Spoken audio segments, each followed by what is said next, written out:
One of the greatest questions concerning God is about evil. Like, why is evil even a thing? Why is there an evil force in our world called Satan? Why would God create Satan? Is it just because God wanted someone to fight against? Just to give humankind a difficult life? And ethically, why would a loving God do such a thing? So that's the question today. What's the point of God creating the devil? And the answer is, God didn't create the devil. No, he did not. And I'm not trying to circumvent an important question here. It's just God did not create Satan. Instead, what God originally meant was a beautiful angel called Lucifer, who was a powerful angelic leader. And that is what God created. And unto Lucifer, as well as to every angel and creature whom God created, God gave them all free will, just as God gives humans free will, because free will is the best gift that a loving God could ever give. There's no better gift of love than free will, and it's an absolute free will to be however you desire to be. That is the mark of a truly loving God. And you might say, well, if someone uses their free will to be evil, then God should cut off that person's privilege to free will. But if God did that, then it wouldn't be free will. He has to allow them to not follow him and to follow evil. For by Messiah Christ, all judgment is held back for now, as we exist in this long era of God's grace. In this era, we can do as we freely wish.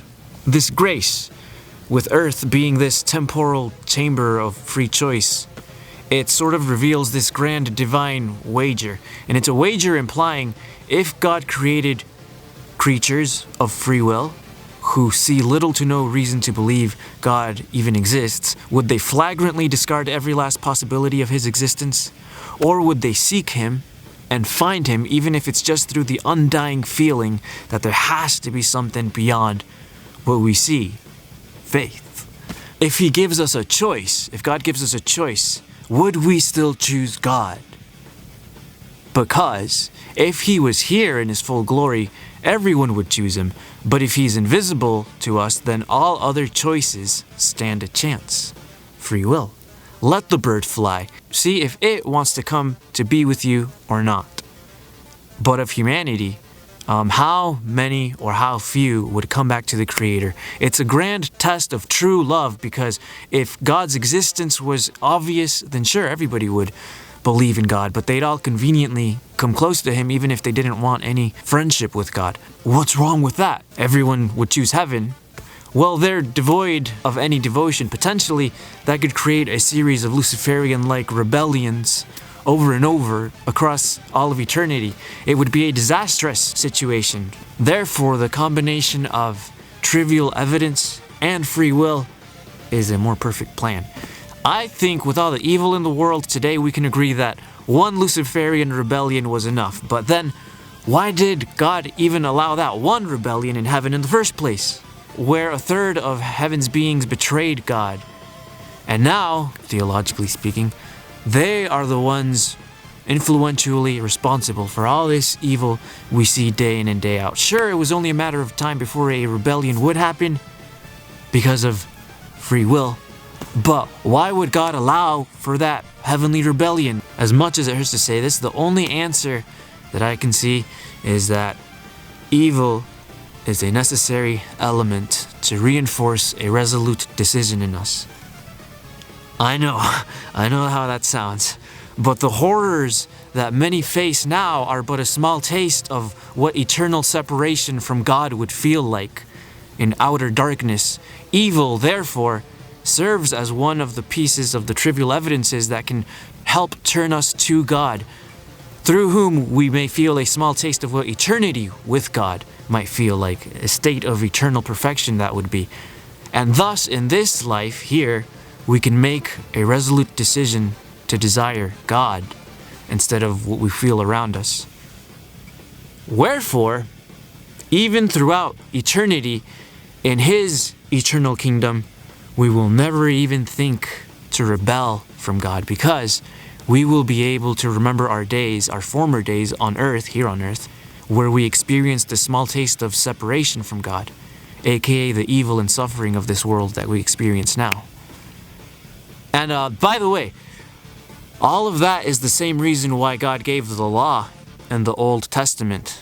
The law is to give us a journey through love and through darkness so that we can see our need for Christ. It's darkness defined to help us see God and the way that God is and the ways that destroy us. So when we step back from the big picture, we can see that God has given us free will, as risky and disastrous as that sounds, but not without an ingenious plan to forever draw us to Him. And it creates like a cycle, like from what I've described to you so far. So free will causes evil and suffering. Evil and suffering push us toward finding God, where eventually we ask God, with all this evil and suffering, God, what proof is there that you are a loving God? And the answer? Free will. But free will causes evil and suffering, etc., etc., etc. It's a closed loop. So when you go through this cycle, this closed loop, you come out, I think, one of four ways. You either come out hating God, which would be a type of Gnosticism, or you come out no longer believing in God, agnosticism, or you understand and you are able to see the greatness of His love in giving us total choice, theism. Or you're neutral to all this because you're either atheist or you're just unaware or in a different belief system or you don't care. And that's fine. But unaware or not, caring or not about it, we are all enduring evil if we are all in the cycle.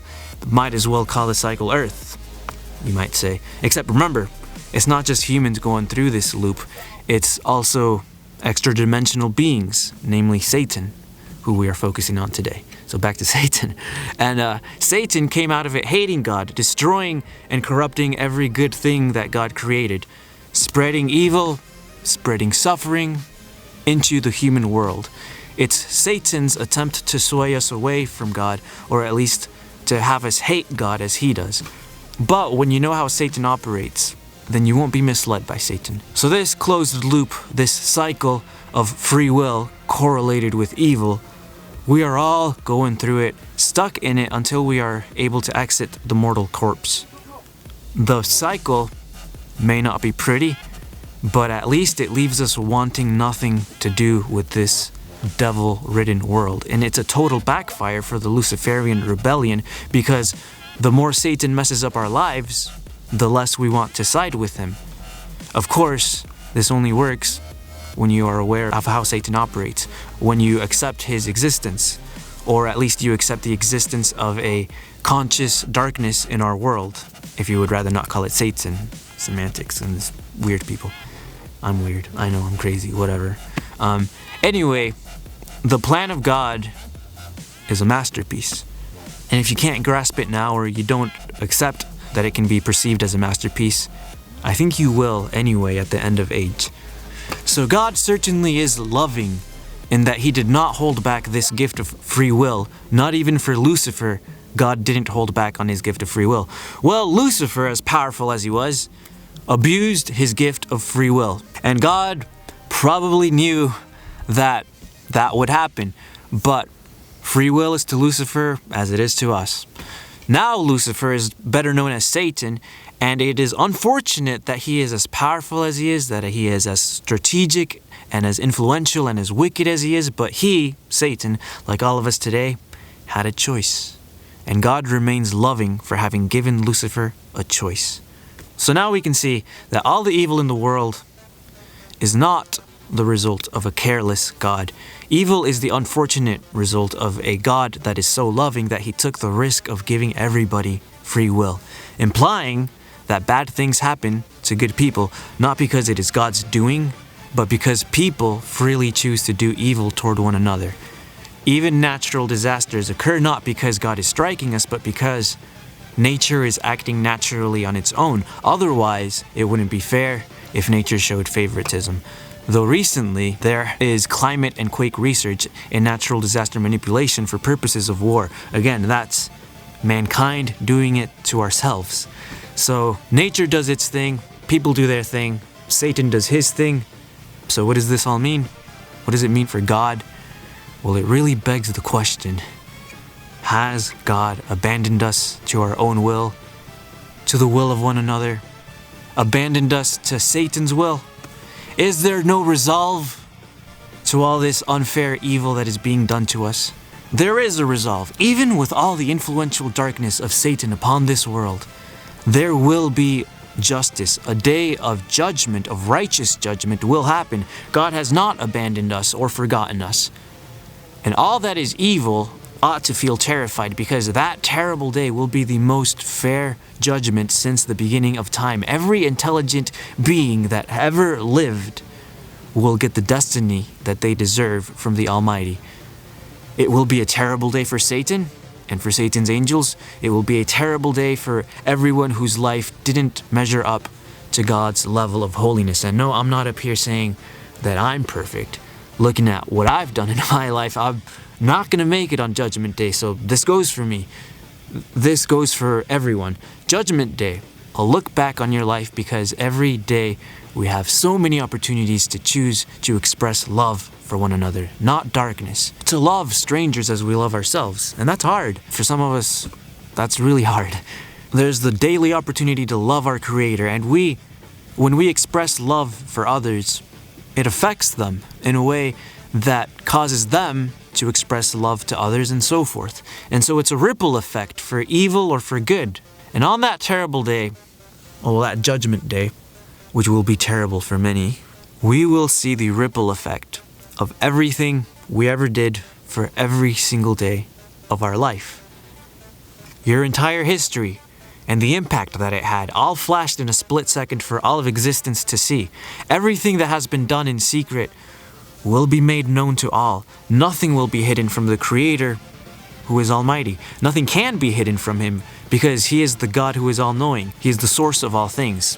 So if I couldn't possibly make it through the God judgment, then am I hopeless for all eternity? No, I'm not. I'm not hopeless. Because there is mercy available in Christ alone. If I want in on Christ's mercy, I will stop living for my own ego, and I will say, no longer my will, but your will be done, Lord. This way you choose to surrender your will to honor the All-Father, the one who gave you the free will, and thankfully, with your free will, you were able to find God. So now what choice are you going to make? I suggest that you return your hearts to Him, that you love one another, that you live with happiness and with peace, and tell others of the reality of Christ, like I'm doing to you guys right now. That's how God would want us to enjoy this lifetime. That's what He hopes that we would choose to do with our free will, which is of total choice. We have a taste of the darkness of this world. We also can have a taste of God in this world. Maybe not God through our circumstances, because for many, they're never going to find God through circumstances. It'll take circumstances for them to find God, and hopefully when that happens, they'll make the choice to have God in their lives.